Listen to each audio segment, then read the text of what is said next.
ವೈಷ್ಣವರು ಶಿವರಾತ್ರಿ ದಿವಸ ಯಾಕೆ ಉಪವಾಸ ಮಾಡಬಾರ್ದು ಅಂತ ಮೊನ್ನೆ ಒಬ್ಬರು ಒಂದು ಪ್ರಶ್ನೆ ಕೇಳಿದರು. ಅದರ ಬಗ್ಗೆ ಸ್ವಲ್ಪ ನಾನು ಕೂಡ ಆಲೋಚನೆ ಮಾಡಬೇಕು, ಒಂದಿಬ್ಬರ ಜೊತೆ ಮಾಡಿದೆ. ನನ್ನ ವೈಯಕ್ತಿಕ ಅಭಿಪ್ರಾಯದಂತೆ ವೈಷ್ಣವರಾದವರು ಶಿವರಾತ್ರಿ ದಿವಸ ಉಪವಾಸ ಮಾಡಲಿಕ್ಕೆ ಯಾವುದೇ ಏನು ವಿಘ್ನವೂ ಇಲ್ಲ, ಯಾವುದೇ ವಿರೋಧವೂ ಇಲ್ಲ, ಯಾವುದೇ ಪ್ರಮಾಣದ ವಿರೋಧವೂ ಕೂಡ ಇಲ್ಲ.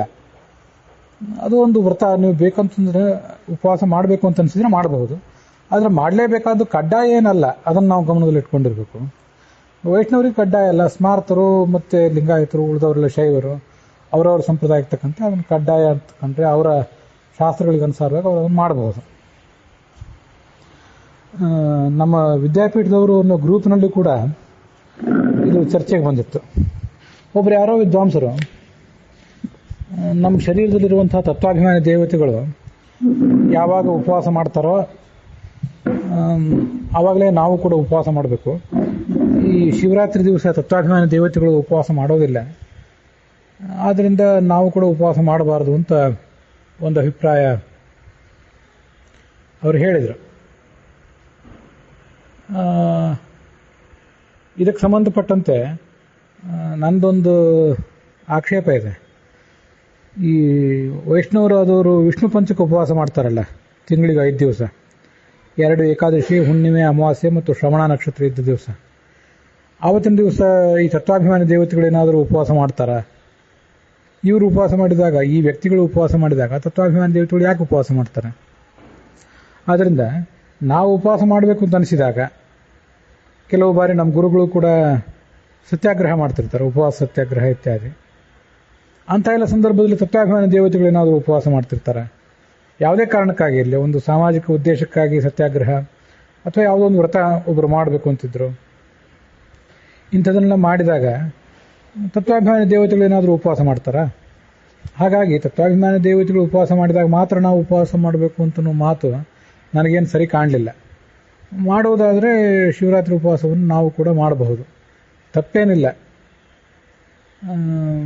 ಮತ್ತು ಆ ಶಿವರಾತ್ರಿ ಉಪವಾಸದ ಚರ್ಚೆ ನಮ್ಮ ವಿದ್ಯಾಪೀಠದವರು ಒಂದು ಗ್ರೂಪ್ನಲ್ಲಿ ನಡೆದಾಗಲೇ ಶಿವನನ್ನು ವೈಷ್ಣವರಾದವರು ಪೂಜೆ ಮಾಡಬಹುದೋ ಇಲ್ಲೋ ಅನ್ನೋದ್ರ ಬಗ್ಗೆನೂ ಕೂಡ ಚರ್ಚೆ ನಡೆದಿತ್ತು. ಶಿವನಿಗೆ ದೇವಾಲಯದಲ್ಲಿ ಮತ್ತು ಮಠಗಳಲ್ಲಿ ಎಲ್ಲಾದರೂ ವಿಗ್ರಹಗಳಿದ್ದರೆ ಅಲ್ಲಿ ಮಾತ್ರ ಪೂಜೆ ಹೊರತು ಮನೆಯಲ್ಲಿ ಶಿವಲಿಂಗ ಇಟ್ಕೊಂಡು ಪೂಜೆ ಮಾಡಬಾರದು ಅಂತ ಒಂದು ಯಾವುದೋ ಪ್ರಮಾಣವನ್ನು ಕೂಡ ತೋರಿಸಿದರು. ನಮ್ಮ ಗುರುಗಳಾದಂಥ ಹಯವದನ ಪುರಾಣಿಕರು ಕೂಡ ಮನೆಯಲ್ಲಿ ಶಿವನ ಪೂಜೆ ಮಾಡಬಾರ್ದು ಅಂತ ಹೇಳ್ತಾರೆ, ಹಾಗೊಂದು ಪ್ರಮಾಣವನ್ನು ಅವರು ತೋರಿಸ್ತಾರೆ ಅಂತ ಕೂಡ ಕೆಲವರು ವಿದ್ವಾಂಸರು ಹೇಳಿದರು. ಆದರೆ ಆ ಎಲ್ಲ ಪ್ರಮಾಣಗಳ ಬಗ್ಗೆ ಅಷ್ಟೇನು ನನಗೆ ಸಮಾಧಾನ ಇಲ್ಲ. ಎಲ್ಲೆಲ್ಲಿದೋ ಪ್ರಕ್ಷಿಪ್ತವಾದ ಪ್ರಮಾಣಗಳನ್ನೆಲ್ಲ ತೋರಿಸಿಬಿಡ್ತಾರೆ, ಪ್ರಮಾಣ ತೋರಿಸಿ ಅಂತ ಕೇಳಿದ ಕೂಡಲೇ.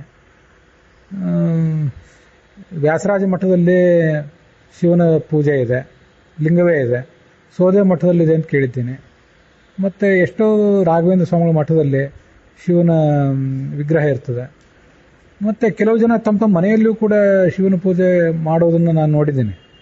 ನನ್ನೊಬ್ಬರು ಕೇಳಿದ್ರು ಕೂಡ, ಶಿವಲಿಂಗ ಇಟ್ಕೊಂಡಿದ್ರು, ಪೂಜೆ ಮಾಡ್ತಾಯಿದ್ರು, ಮಾಡಬಹುದಾ ಅಂತ ಕೇಳಿದರು. ಏನು ತೊಂದರೆ ಇಲ್ಲ, ಅನೇಕ ಜನ ಮಾಡಬಾರ್ದು ಅಂತ ಹೇಳ್ತಾರೆ, ನೀವೇನು ತಲೆ ಕೆಡಿಸ್ಕೋಬೇಡಿ, ಮಾಡಿ ಅಂತಲೇ ನಾನು ಹೇಳಿದೆ. ಗರುಡನ ಪೂಜೆ ಮಾಡ್ತೀವಿ, ಶೇಷನ ಪೂಜೆ ಮಾಡ್ತೀವಿ. ಗರುಡನ ವಿಗ್ರಹ ಎಷ್ಟೋ ಜನ ಇಟ್ಕೊಂಡಿರ್ತಾರೆ. ಕೆಲವರು ಶೇಷನಿಗೆ ನಿತ್ಯ ಅಭಿಷೇಕ ಮಾಡ್ತಾರೆ, ಜ್ಯೋತಿಷಿಗಳು ಅವರಿಗಾಗಿ ಹೇಳಿರ್ತಾರೆ. ರುದ್ರನ ಪೂಜೆ ಮಾಡಲಿಕ್ಕೆ ಏನು ತೊಂದರೆ? ಈ ಅರ್ಥ ಆಗದೇ ಇರುವಂಥ ವಿಷಯ ಇದು. ಗರುಡ, ಶೇಷ, ರುದ್ರ ಇವರೆಲ್ಲ ನಮ್ಮ ಮನೋನಿಯಾಮಕರಾದವರು.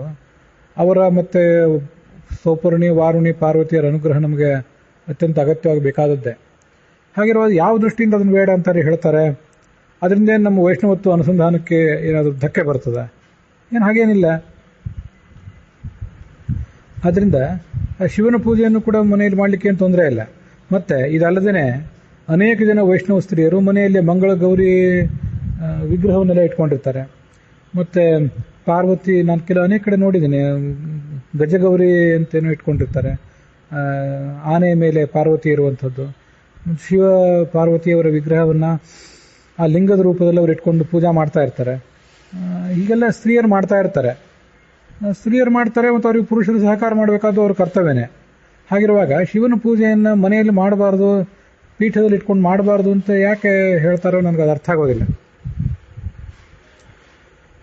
ಆದರೂ ಕೂಡ ನಾನು ಇದ್ರ ಬಗ್ಗೆ ಒಬ್ಬರ ಜೊತೆ ಚರ್ಚೆ ಮಾಡಿದಾಗ ಇದ್ರ ಬಗ್ಗೆ ನೀವು ಹೇಗೂ ಅನೇಕ ಜನ ವಿದ್ವಾಂಸರ ಜೊತೆ ಮೇಲಿದ ಮೇಲೆ ತುಂಬ ಅಭಿಪ್ರಾಯಗಳನ್ನು ಸಂಗ್ರಹ ಮಾಡಿ ಆಮೇಲೆ ವಿಷಯಗಳ ಬಗ್ಗೆ ಹೇಳ್ತಾ ಇರ್ತೀರಲ್ಲ, ಈ ಒಂದೆರಡು ವಿಷಯಗಳ ಬಗ್ಗೆನೂ ಕೂಡ ವೈಷ್ಣವರು ಶಿವರಾತ್ರಿ ಉಪವಾಸ ಮಾಡೋದ್ರ ಬಗ್ಗೆ ಮತ್ತು ಈ ಶಿವನ ಪೂಜೆ ಮಾಡೋದ್ರ ಬಗ್ಗೆನೂ ಕೂಡ ಒಂದಿಷ್ಟು ಅಭಿಪ್ರಾಯಗಳನ್ನು ಸಂಗ್ರಹಿಸಿರಿ. ನಿಮ್ಮ ಅಭಿಪ್ರಾಯವನ್ನೇನೋ ಈಗ ಹೇಳಿದ್ದೀರಿ, ಆದರೂ ಅನೇಕ ಜನ ವಿದ್ವಾಂಸರ ಅಭಿಪ್ರಾಯವನ್ನು ಮತ್ತು ಶಾಸ್ತ್ರಗಳ ಮಾತುಗಳನ್ನು ಕೂಡ ಸಂಗ್ರಹಿಸಿ ಒಂದು ಫೈನಲ್ ನಿರ್ಣಯ ಹೇಳಿ ಅಂತ ಒಬ್ಬರು ಹೇಳಿದರು. ಆದ್ದರಿಂದ ಇವತ್ತು ನಾನು ಹೇಳಬೇಕಾದನ್ನು ಹೇಳಿದ್ದೇನೆ. ಆದರೂ ಇದ್ರ ಬಗ್ಗೆ ಮತ್ತಷ್ಟು ಸೆಮಿನಾರ್ಗಳಲ್ಲಿ ಚರ್ಚೆ ಮಾಡುವಂಥ ಒಂದು ಅವಕಾಶ ನಾನು ಮಾಡಿಕೊಂಡು ಆಮೇಲೆ ನಿಮಗೆ ಅದರ ಅಭಿಪ್ರಾಯವನ್ನು ಹೇಳ್ತೇನೆ ಅಂತ ಹೇಳಲಿಕ್ಕೆ ಬಯಸ್ತೇನೆ. ಮತ್ತು ನಾವು ಈ ಕೆಲವು ಒಂದೆರಡು ದಿನದ ಹಿಂದೆ ಒಬ್ಬರ ಜೊತೆ ಮಾತಾಡುವಾಗ ಇಂಥ ಅನೇಕ ವ್ರತಗಳು ಉಪವಾಸಗಳು ಇದು ಯಾವ್ಯಾವುದ್ರ ಬಗ್ಗೆನೋ ನಾವು ಮಾಡ್ತಿರುವಂಥ ಅನೇಕ ಸಂಗತಿಗಳ ಬಗ್ಗೆ ನನಗೊಂದ್ಸರಿ ಅವರು ಮಾತಾಡಿದರು. ಹೌದು, ನಾವಿವತ್ತು ಯಾವುದನ್ನು ಅತ್ಯಂತ ಪ್ರಧಾನವಾಗಿ ಮಾಡಬೇಕಾಗಿದೆ, ಶ್ರವಣ ಮನನ ಧ್ಯಾನ ವೇದದ ಅಧ್ಯಯನ ಇತ್ಯಾದಿಗಳು, ಅದನ್ನೆಲ್ಲ ಬಿಟ್ಟುಬಿಟ್ಟಿದ್ದೀವಿ. ಯಾವುದ್ಯಾವುದೋ ಪುರಾಣೋಕ್ತವಾದ ಅನೇಕ ಸಂಗತಿಗಳನ್ನು ಮಾಡ್ತಾ ಇದ್ದೀವಿ. ಪುರಾಣೋಕ್ತವಾದನ್ನು ಮಾಡಬಾರ್ದು ಅಂತ ನಾನು ಹೇಳ್ತಿಲ್ಲ. ಶ್ರೌತ ಸ್ಮಾರ್ಥ ಕರ್ಮಾನುಷ್ಠಾನ ಮಾಡಲೇಬೇಕು. ಶ್ರೌತ ಕರ್ಮ ಅಂದರೆ ವೇದದಲ್ಲಿ ಹೇಳಲ್ಪಟ್ಟ ಕರ್ಮ, ಸ್ಮಾರ್ಥ ಕರ್ಮ ಅಂದರೆ ಪುರಾಣ ಸ್ಮೃತಿ ಮೊದಲಾದವುಗಳಲ್ಲಿ ಹೇಳಲ್ಪಟ್ಟಂಥ ಕರ್ಮ ಅಂತ ಅರ್ಥ. ಆದರೆ ಅನೇಕ ಪುರಾಣಗಳು ತುಂಬ ಕಲಬೆರಕೆಗೆ ಒಳಗಾಗಿವೆ. ದಿನನಿತ್ಯ ಯಾವುದೋ ಆಚರಣೆಗಳೆಲ್ಲ ನಮ್ಮ ಜೀವಮಾನದಲ್ಲಿ ಸೇರ್ಕೋತಾ ಇವೆ ಅಂತ ನನಗೆ ಗಮನಕ್ಕೆ ಬಂತು. ಕೆಲವರು ನನ್ನ ಜೊತೆ ಮಾತಾಡಿದವರು ಕೂಡ ಅದನ್ನೇ ಹೇಳಿದರು. ಇಂಥ ಕೆಲವು ಆಚರಣೆಗಳನ್ನು ಇತ್ತೀಚೆಗೆ ಯಾರ್ಯಾರೋ ಪ್ರಾರಂಭ ಮಾಡಿದ್ದಾರೆ. ಈಗ ನೋಡಿ, ಕನ್ಯಾ ವಿವಾಹ ಮಾಡಲಿಕ್ಕೆ ಆಗದೇ ಇದ್ದಾಗ ಆ ಕನ್ಯೆಯನ್ನು ತೊಗೊಂಡೋಗಿ ನಿಮ್ಮ ಮಗಳನ್ನು ತೊಗೊಂಡೋಗಿ ವೆಂಕಟರಮಣನಿಗೆ ಮದುವೆ ಮಾಡಿ ಕೊಡೋದಂತ ಅನ್ನೋದು ಇತ್ತೀಚೆಗೆ ಒಬ್ಬರು ಮಾಡಿದ್ದು. ಒಳ್ಳೆ ಆಚಾರವಂತರೇ ಅವರು, ಸಜ್ಜನರೇ, ಒಳ್ಳೆ ತಪಸ್ವಿಗಳೇ ಅಂಥವ್ರು ಯಾರೋ ಮಾಡಿದರು ಇತ್ತೀಚೆಗೆ, ಒಂದು 40-50 ವರ್ಷದ ಹಿಂದೆ. ಅವರು ಇದನ್ನು ಶುರು ಮಾಡಿದರು ಮತ್ತು ಎಲ್ಲರೂ ಕೂಡ ಅದನ್ನು ಆಚರಣೆಗೆ ತರಲಿಕ್ಕೆ ಪ್ರಾರಂಭ ಮಾಡಿಬಿಟ್ರು. ಅದಕ್ಕೇನು ಶಾಸ್ತ್ರದ ಹಿನ್ನೆಲೆಯೂ ಕೂಡ ಇಲ್ಲ. ಮತ್ತು ನಾನೀಗಾಗಲೇ ಅದ್ರ ಬಗ್ಗೆ ಒಂದು 4-5 ದಿವಸದ ಹಿಂದೆ ನನ್ನ ಅಭಿಪ್ರಾಯ ಹೇಳಿದ್ದೆ. ಶಾಸ್ತ್ರ ವಿರುದ್ಧನೂ ಕೂಡ ಅದು. ಎಲ್ಲ ಸ್ತ್ರೀಯರು ಕೂಡ ಭಗವಂತ ನನ್ನ ಗಂಡ ಅಂತ ಅನುಸಂಧಾನಕ್ಕೆ ತಂದ್ಕೋಬಾರದು ಅಂತ ಭಾಗವತ ತಾತ್ಪರ್ಯ ಹೇಳಿದೆ. ಹೀಗಿರುವಾಗ ವಿದ್ವಾಂಸರು ಅದನ್ನ ಯಾಕೆ ಆಚರಣೆಗೆ ತಂದರೋ, ಜನ ಎಲ್ಲ ಅದನ್ನ ಯಾಕೆ ಜನ ಮರಳೋ ಜಾತ್ರೆ ಮರಳೋ ಅಂತ ಆಚರಣೆಗೆ ತಂದರೋ ಗೊತ್ತಾಗೋದಿಲ್ಲ. ಇದು ಗಮನಕ್ಕೆ ಬಂದಾಗ ಮಾತಾಡ್ತಾ ಕೂತಾಗ ನನಗೆ ಅವರು ಒಬ್ಬರು ಹೇಳಿದರು, ವಿಶೇಷತಃ ಈ ಸ್ತ್ರೀಯರು ಅನೇಕ ಥರದ ಆಚರಣೆಗಳನ್ನೆಲ್ಲ ತಲೆ ಮೇಲೆ ಹೊತ್ಕೊಂಡ್ಬಿಟ್ಟಿದ್ದಾರೆ. ಅಧಿಕ ಮಾಸ ಬಂದಾಗ ಅದೇ ನಾನಾ ಥರದ ದಾನಗಳು, ಒಂದಾದ್ಮೇಲೆ ಒಂದು ಒಬ್ರಿಗೊಬ್ರು ಸ್ಪರ್ಧೆಗೆ ಬಿದ್ದವರಂತೆ ಥರದ ದಾನಗಳನ್ನು ಕೊಡುವುದೇನು, ಇದನ್ನೆಲ್ಲ ಅವರು ಮಾಡ್ತಾ ಇದ್ದಾರೆ ಅಂತ ಕೇಳಿ ಬಂತು. ಅದಲ್ಲದೆ ಇತ್ತೀಚೆಗೆ ನವರಾತ್ರಿಗೆ ಸಂಬಂಧಪಟ್ಟದ್ದು ಯಾವುದೋ ಒಂದು ವ್ರತವನ್ನು, ಇದು ಅಪ್ರಸಿದ್ಧವಾದ ವ್ರತ, ಇಷ್ಟು ದಿವಸ ಯಾರಿಗೂ ಗೊತ್ತಿರಲಿಲ್ಲ, ಪುರಾಣೋಕ್ತವಾದ ಒಂದು ವ್ರತ ಇದೆ ಇದು, ಇದನ್ನು ಎಲ್ಲರೂ ಆಚರಣೆಗೆ ತರಬೇಕು ಅಂತ ಒಬ್ಬರು ಕೆಲವು ಪುಸ್ತಕಗಳನ್ನು ಪ್ರಿಂಟ್ ಮಾಡಿ ಅದನ್ನು ಒಂದು ಯಾವುದೋ ಪ್ರಸಂಗದಲ್ಲಿ ಒಂದು ಕಾರ್ಯಕ್ರಮ ನಡೆದಾಗ ಬಂದವರಿಗೆಲ್ಲ ಹಂಚುತ್ತಾ ಕೂತಿದ್ರು. ಯಾಕೆ ಇಂಥ ಎಲ್ಲ ಹೊಸ ವ್ರತಗಳನ್ನು ಮನುಷ್ಯ ತಲೆ ಮೇಲೆ ಹಾಕ್ಕೋತಾ ಇದ್ದಾನೆ ಅಂತ ನನಗೆ ಅರ್ಥ ಆಗೋದಿಲ್ಲ. ಅದರಲ್ಲೂ ಸ್ತ್ರೀಯರಿಗೆ ಯಾರ್ದೋ ಪ್ರವಚನಗಳು, ಯಾರ್ದೋ ಮಾತುಗಳನ್ನೆಲ್ಲ ಕೇಳಿ ಅವರು ಆ ಮನೆಯಲ್ಲಿ ಆ ಮಹಿಳೆ ಹೀಗೆ ಮಾಡ್ತಿದ್ದಾರೆ, ತಾನೂ ಮಾಡಬೇಕು ಅನ್ನುವಂಥ ಒಂದು ಹಂಬಲ ಬೇರೆ. ಇಂಥವೆಲ್ಲ ಸೇರ್ಕೊಂಡು ಏನೇನೋ ಮಾಡ್ಲಿಕ್ಕೆ ಹೋಗ್ತಾರೆ ಅವರು. ಇದನ್ನೆಲ್ಲ ನಾವು ವಾಸ್ತವಿಕವಾಗಿ ಮಾಡಬೇಕಾಗಿದೆಯಾ? ಯಾಕೆ ಹೀಗೆ ಮಾಡಬೇಕು? ಹಾಗೆ ನೋಡಿದರೆ ನನಗೆ ಈ ಎಲ್ಲ ವ್ರತಗಳು ಏಕಾದಶಿಯ ವ್ರತದ ಹಿಂದೆ ಅಂತ ಇರೋದರಿಂದ ವಿಷ್ಣು ಪಂಚಕ ವ್ರತದ ಬಗ್ಗೆನೂ ಕೂಡ ನನಗೆ ಸಮಾಧಾನ ಇಲ್ಲ. ನಾನು ವಿಷ್ಣು ಪಂಚಕ ವ್ರತ ಮಾಡೋದನ್ನು ತಪ್ಪು ಅಂತ ಹೇಳ್ತಿಲ್ಲ, ತಾವು ಅದನ್ನು ಗಮನಿಸಬೇಕು. ಈಗ ಶರೀರದಲ್ಲಿ ತ್ರಾಣ ಇದ್ದರೆ 2 ಏಕಾದಶಿ, ಹುಣ್ಣಿಮೆ, ಅಮಾವಾಸ್ಯೆ, ಶ್ರವಣ ನಕ್ಷತ್ರ ಇದ್ದು ತಿಂಗಳಲ್ಲಿ 5 ದಿವಸ ಉಪವಾಸ ಮಾಡೋದು, ಅಥವಾ ಈ ಚಾತುರ್ಮಾಸ್ಯದಲ್ಲಿ ಧಾರಣ ಪಾರಣ ಮಾಡೋದು, 1 ದಿವಸ ಉಪವಾಸ 1 ದಿವಸ ಊಟ ಹೀಗೆ ಮಾಡುವುದು, ಏನಾದರೂ ಮಾಡಿ ಶರೀರಕ್ಕೆ ತೊಂದರೆ ಆಗದೆ ಹೋದರೆ. ಆದರೆ ನಿಮ್ಮ ಶರೀರ ದಿನನಿತ್ಯ ಕುಗ್ತಾ ಇದೆ ಅಂತಾದರೆ, ಅದರಿಂದ ನಿಮ್ಮ ಶಕ್ತಿ ಕ್ಷೀಣ ಆಗ್ತಿದೆ ಅಂತಂದರೆ ಇಂಥ ವ್ರತಗಳಿಂದ ಏನು ಉಪಯೋಗ? ನಾವೆಲ್ಲ ಒಂದು ವಿಷಯವನ್ನು ಗಮನಿಸಬೇಕು. ಇವತ್ತು ನಮಗೆ ಸಿಗ್ತಿರುವಂಥ ಆಹಾರ ತುಂಬ ಕಳಪೆ ಆಹಾರ ಇದೆ. ಇನ್ನು ಕೆಲವು ದಿವಸಗಳಲ್ಲಿ ನಮ್ಮಲ್ಲಿ ಅನೇಕ ಜನರಿಗೆ ಏಕಾದಶಿನೂ ಕೂಡ ಮಾಡಲಿಕ್ಕಾಗದೇ ಇರುವಂಥ ಸ್ಥಿತಿ ಬರ್ತದೆ ನೋಡಿ. ಈಗಾಗಲೇ ಅನೇಕ ಜನ ನನಗೆ ಪರಿಚಯ ಇದ್ದವರೇ ಏಕಾದಶಿನ ಮಾಡಲಿಕ್ಕಾಗದೇ ಇರುವಂಥ ಸ್ಥಿತಿಗೆ ಬಂದು ತಲುಪಿದ್ದಾರೆ. ಒಂದು ಹವಾಮಾನದಲ್ಲಿ ಉಷ್ಣತೆಯ ಹೆಚ್ಚಳ, ಇನ್ನೊಂದು ಆಹಾರದಲ್ಲಿ ಶಕ್ತಿ ಇಲ್ಲ. ಅಂಥ ಶಕ್ತಿ ಒಂದು ಉತ್ತಮ ಸತ್ವ ಇರುವಂಥ ಆಹಾರ, ಒಳ್ಳೆ ಹಾಲು, ಒಳ್ಳೆ ತರಕಾರಿ, ಹಣ್ಣು ಇದೆಲ್ಲ ಹೇಗೆ ನಮಗೆ ಸಿಗ್ಲಿಕ್ಕೆ ಸಾಧ್ಯ ಈಗ? ಮತ್ತೆ ಸಿಕ್ಕರೂ ಕೂಡ ಅದು ಬಹಳ ದುಬಾರಿ ಅನ್ನೋ ಪರಿಸ್ಥಿತಿ ಬೇರೆ ಇದೆ. ಇದನ್ನೆಲ್ಲ ನಮ್ಮದು ವಿಚಾರಕ್ಕೆ ತಂದ್ಕೋಬೇಕು. ಹಾಗಾಗಿ ಯಾವ ವ್ರತ ಮಾಡದೆ ಹೋದರೆ, ಯಾವ ಉಪವಾಸ ಮಾಡದೆ ಹೋದರೆ, ಏಕಾದಶಿ ಮೊದಲಾದನ್ನು ಮಾಡದೆ ಹೋದರೆ ಪಾಪ ಬರ್ತದೋ ಅದನ್ನಷ್ಟು ಮಾಡಿದರೆ ಸಾಕು, ಉಳಿದದ್ದನ್ನು ನಾವು ಮಾಡಬೇಕಾಗಿಲ್ಲ. ಅದರಿಂದ ನಾನು ಇಂಥ ಯಾವುದೇ ಉಪವಾಸಕ್ಕೂ ಕೂಡ ವಿಷ್ಣು ಪಂಚಕ ಉಪವಾಸವೇ ಬೇಡ, ಶಿವರಾತ್ರಿ ಉಪವಾಸವೂ ಬೇಡ. ಮಾಡಬೇಕು ಅಂತಿದ್ರೆ ನೀವು ಮಾಡಿ. ಆದರೆ ನಮ್ಮಲ್ಲೊಂದು ಪ್ರವೃತ್ತಿ ಬೆಳೀತಾ ಇದೆ. ಇದನ್ನು ಒಬ್ಬರು ನನಗೆ ಸ್ತ್ರೀಯರೇ ಹೇಳಿದ್ದು. ಇವ್ರು ಅವ್ರನ್ನ ಕೇಳಿದ್ರು, ಅಯ್ಯೋ ನೀವು ವಿಷ್ಣು ಪಂಚಕ ಉಪವಾಸ ಮಾಡಲಿಲ್ವ ಅಂತ ಇವ್ರು ಅವ್ರಿಗೆ ಅಂದ್ಬಿಡ್ತಾರೆ. ಅವರು ನಾನೇನೋ ಇವ್ರ ನಡು ಎಲ್ಲರೂ ಮಾಡ್ತಿದ್ದಾರೆ, ನಾನು ಮಾಡದೇ ಇದ್ದರೆ ಕೀಳಾಗಿಬಿಡ್ತೇನಲ್ಲ ಅಂತ ಅವರು ಕೂಡ ಸ್ಪರ್ಧೆಯಿಂದ ಅದನ್ನು ಮಾಡ್ಲಿಕ್ಕೆ ಹೋಗ್ತಾರೆ. ಹೀಗೆ ಸ್ಪರ್ಧೆಯಿಂದ ಯಾರಿಗೂ ಮಾಡೋದು ಬೇಡ. ಮತ್ತೆ ಒಂದು ನಮ್ಗೆ ಎಚ್ಚರ ಇರಬೇಕು, ಇನ್ನೊಬ್ಬರನ್ನ ನೋಡಿ ನಾವು ಮಾಡೋದು ಬೇಡ. ಮತ್ತೆ ಯಾರೂ ಕೂಡ ನೀವು ಈ ವ್ರತ ಮಾಡಿದ್ದೀರಾ ಅಂತ ಹೋಗಿ ಅವರನ್ನ ಕೇಳೋದು, ಎನ್ಕ್ವೈರಿ ಮಾಡೋದು, ಇಂಥವೆಲ್ಲ ವಿಷಯಗಳು ಯಾರಿಗೂ ಯಾವತ್ತೂ ಬೇಡ. ಧರ್ಮವನ್ನು ಬಹಳ ಗುಪ್ತತೆಯಿಂದ ಮಾಡಬೇಕು ಅಂತಿದೆ. ನವಗೌಪ್ಯಾನಿ ಕಾರ್ಯೇತ್ ಅಂತ ಶಾಸ್ತ್ರ ಹೇಳ್ತದೆ. ಅದರಲ್ಲಿ ನಮ್ಮ ವಿದ್ಯೆ, ನಮ್ಮ ಜಪ, ಧರ್ಮ ಇದೆಲ್ಲವನ್ನು ಹೇಳಿದ್ದಾರೆ. ಧರ್ಮವನ್ನು ನಾವು ಮಾಡುವಾಗ ನಾವು ಇಂಥ ವ್ರತ ಧರ್ಮ ಮಾಡಿದ್ದೀವಿ, ಇಂಥ ವ್ರತ ಮಾಡಿದ್ದೀವಿ, ಇಂಥ ದಾನ ಮಾಡಿದ್ದೀವಿ, ನೀವು ಮಾಡಲಿಲ್ವ ಅಂತ ಯಾರನ್ನು ಕೇಳೋದು ಬೇಡ.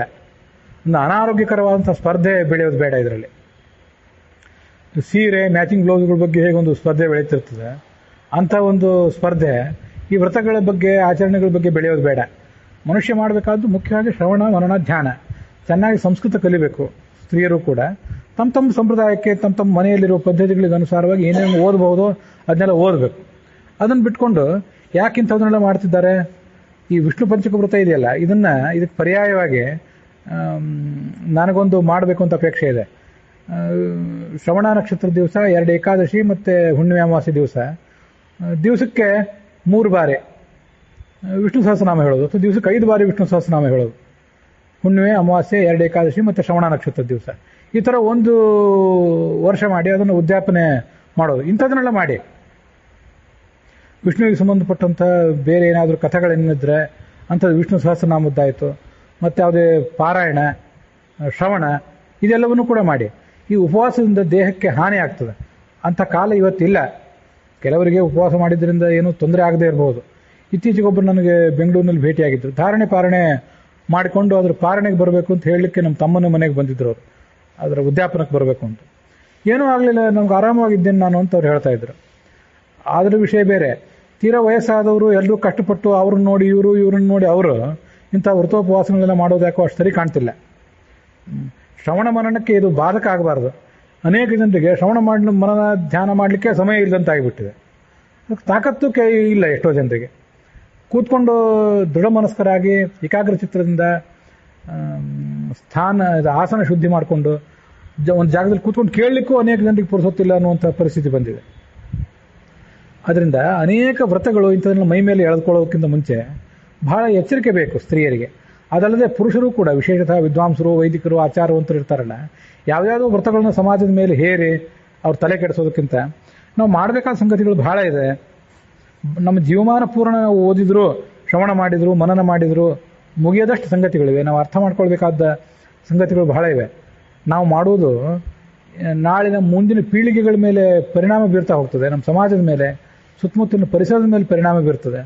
ನಾವು ಅದ್ರ ಬಗ್ಗೆ ಬಹಳ ಎಚ್ಚರಿಕೆಯಿಂದಿರಬೇಕು. ನಾವು ಏನೋ ಮಾಡ್ತೀವಿ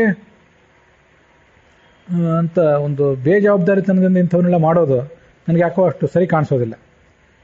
ಕೆಲವು ಇದರಲ್ಲಿ ಸಂಸ್ಕೃತಿ ಅಂತ ಅನ್ನೋದಿರ್ತದೆ, ಅದರಲ್ಲೇನು ದೊಡ್ಡ ಧರ್ಮದ ಅಂಶ ಇರೋದಿಲ್ಲ. ಒಂದು ಆ ನಿಮಿತ್ತದಿಂದ ಅನೇಕ ಜನ ಒಂದು ಕಡೆ ಸೇರಿ ಒಂದೇನೋ ದೇವ್ರ ನಾಮಸ್ಮರಣೆ, ಭೋಜನ ಇತ್ಯಾದಿಗಳನ್ನ ಮಾಡ್ತಿರ್ತಾರೆ. ಯಾಕೆಂದರೆ ಆ ಸಂಸ್ಕೃತಿ ತಪ್ಪಿ ಹೋದರೆ ಸಾಂಸ್ಕೃತಿಕ ಶೂನ್ಯತೆ ಕಾಡ್ಲಿಕ್ಕೆ ಶುರು ಮಾಡ್ತದೆ. ವಿಶೇಷತಃ ಸ್ತ್ರೀಯರಿಗೆ ಆ ಒಂದು ಸಾಂಸ್ಕೃತಿಕ ವಾತಾವರಣ ಬೇಕಾಗ್ತಿರ್ತದೆ. ಅದಕ್ಕಾಗಿ ಅವ್ರು ಮಾಡೋದಾದ್ರೆ ಮಾಡಲಿ, ಅದನ್ನು ಬಿಟ್ಟು ಆದರೆ ಇನ್ನೊಬ್ಬರ ಮೇಲೆ ಅದನ್ನು ಹೇರಬಾರ್ದು ಯಾವತ್ತೂ ಕೂಡ. ಅವ್ರನ್ನ ನೋಡಿ ಇವ್ರು ಕಲಿಯುವುದು, ನಾನು ಮಾಡಬೇಕಾಗಿತ್ತು ಅಂತ ಪರಿತಪಿಸುವುದು ಯಾವುದೂ ಕೂಡ ಬೇಕಾಗಿಲ್ಲ. ಮುಖ್ಯವಾಗಿ ಜ್ಞಾನ ಕಾರ್ಯದಲ್ಲಿ ಸ್ತ್ರೀಯರಾದವರು ಶ್ರವಣದಲ್ಲಿ ಮತ್ತು ಮೊದಲಾದವುಗಳಲ್ಲಿ ತೊಡಗಬೇಕು. ಅದು ಬಹಳ ಮುಖ್ಯ ಅಂತ ನನಗನ್ನಿಸ್ತದೆ.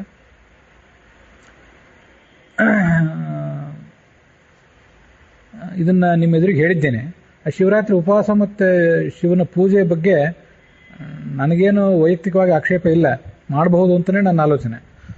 ಆದರೂ ಒಂದಿಷ್ಟು ಜನ ವಿದ್ವಾಂಸರನ್ನು ಇದ್ರ ಬಗ್ಗೆ ಮಾತಾಡಿಸಿರಿ ಇನ್ನೂ ಅಂತ ನನಗೊಬ್ಬರು ಸಲಹೆ ಕೊಟ್ಟದ್ರಿಂದ ಮತ್ತೂ ಕೆಲವು ವಿದ್ವಾಂಸರನ್ನು ಮಾತಾಡಿಸಿ ಅದ್ರ ಬಗ್ಗೆ ಒಂದು ಅಂತಿಮ ಅಭಿಪ್ರಾಯ ನಿಮಗೆ ಹೇಳ್ತೇನೆ. ಇದ್ರ ಬಗ್ಗೆ ನಿಮ್ಮ ಒಂದು ಮುಕ್ತವಾದಂಥ ಅಭಿಪ್ರಾಯವನ್ನು ನೀವು ಹೇಳಬೇಕು. ನಮಸ್ಕಾರ.